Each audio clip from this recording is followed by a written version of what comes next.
Hello everybody and welcome back to Rebellious Menstruation. Today I'm reviewing Inga Muscio's 1998 book Cunt, A Declaration of Independence. I don't actually have a copy of this in front of you, or I don't have a copy for this video because essentially I don't have one because they're not really easy to find in Australia, even on like Amazon. It was like posted from America, and so the shipping and handling was essentially more than the book itself. So I listened to it on Audible.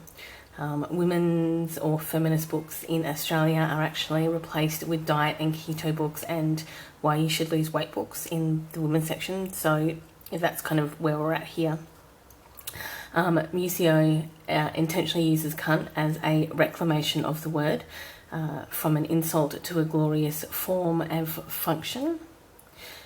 Muscio focuses on the specific part of the anatomy and the abuses it suffers from anatomical, like menstruation, orgasms, abortion, to like kind of external influences like abortion, rape, power, knowledge, information, and gender disparity. She doesn't really focus on the word itself though, and a lot of criticism of this book has come from the fact that it's really Muscio's personal manifesto rather than an exploration of the way cunt functions in culture and society. Muscio, via cunt, explores how aggressiveness to women is directly tied to how disregarded women are, and how this very aggressiveness is often mistaken for man-hating. The question of just how the patriarchy has infiltrated practically everything, from the commercialisation of menstrual care and the move towards masculine doctors and medical care at the expense of female midwives and doctors. Muscio promotes that financial support of such companies and care option funds the patriarchy. Muscio's feminism promotes equality by dismantling the current power structures that will never assist women in any way. By supporting via monetary purchase the patriarchy, you're basically destroying your cunt. Even if on the surface these items may be beneficial, such as birth control, contraception, medication, Muscio would be considered quite left in her feminism and belief system regarding cunt. And in criticisms of this book, it's often regarded as misandry, man-hating. However, this is exactly the point of cunt. I mean, one of the things that she points out is that if you would not give birth control to men to control their acne problem, why are you giving it to teenage girls?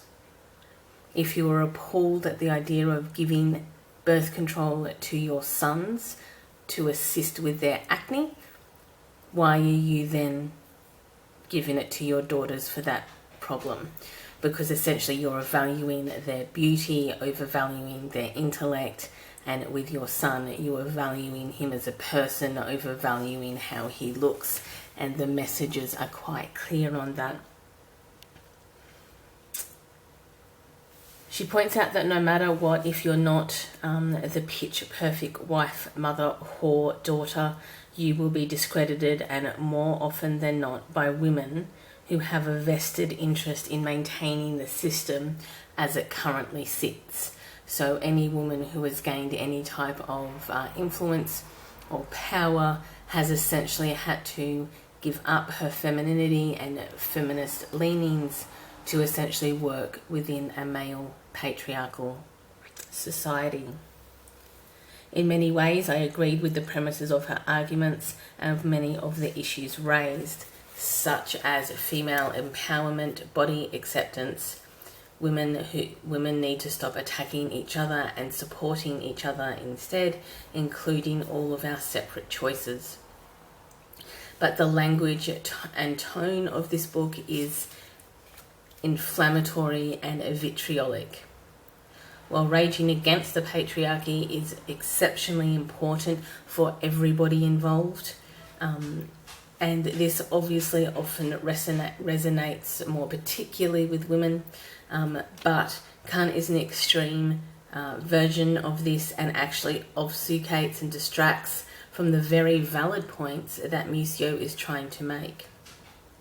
Her focus on extreme and separatist points, often based simply on gender rather than the patriarchy as an institution, and the promotion of her own opinions as unequivocal facts, is distasteful and off-putting. She rarely, if ever, cites sources on the items that she is stating are medical care, such as birth control,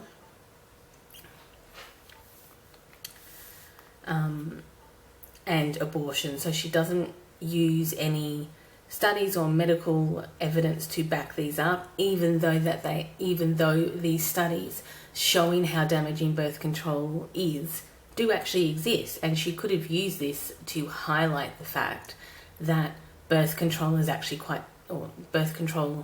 in some forms is actually quite damaging. So she also just promotes her own opinion and states her own opinion just straight up as fact, instead of saying, hey, these are my personal beliefs, which is perfectly acceptable, but the fact that she states this is what's happening, this is why it's happening, well, no, that's not how life works. She is against both birth control and abortion, not for any moral judgment, but for essentially anti-patriarchal reasons. While the problems with birth control are widely known, to suggest not using them at all is irresponsible when your only argument is the patriarchy, especially when there are viable reasons not to use certain hormonal birth control. And these actually do have, as I mentioned, medical evidence to back them up and studies to back them up. So these things do actually exist.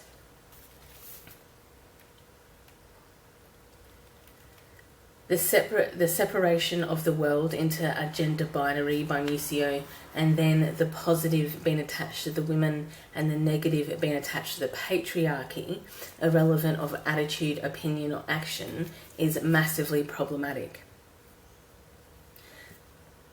For argument's sake, Melania Trump running an anti-bullying campaign while her husband is a disgusting rapist bully is not acceptable, and people are judging her because of this, because essentially her actions in being married to her husband and raising her son with her husband are much louder than the message she is attempting to get out there, because it is directly contradictory to the life that she is leading. Her actions in remaining married speak louder than her gender. While Muscio encourages women to learn about their own bodies, there is little encouragement to tackle STEM courses and revolutionise the medical system. This book is so focused on the anti-patriarchy that it really misses the pro-women and argument, as in it misses the promotion of women in making choices that would change the system or create a better system. Instead, Muscio states to never buy anything from a male-owned company, no matter the ethics of said company. This, in spite of the sloppy and provocative language. So, for argument's sake, my point in this is that, say with Thinks, which you can watch my Thinks video on this, but the female owners of Thinks were quite aggressive and bullying to staff. That behaviour is not acceptable. I choose not to support Thinks based on the fact that their female owners were quite frankly shitty managers. That I shouldn't be, she's essentially saying I should have bought, or anybody should buy Thinks because it's a female owned company. No, the ethics of that company, while on the surface were promoting women, in actual practice was treating its staff terribly. I'd much rather support a company that is maybe male and female owned that actually supports the people that it employs. This book is still worth the read though, because it does actually have quite an interesting argument and challenges a lot of the stuff that you may or may not be doing. It is worth considering the arguments that you currently have and the lifestyle that you currently lead. Thanks for watching. I have other book reviews actually up on the channel, and I will link the playlist. It will be up on screen for you now, along with the subscribe button. Enjoy your morning, afternoon or evening, depending on where you are in the day. And I, of course, will catch up with you next video. Bye, everyone.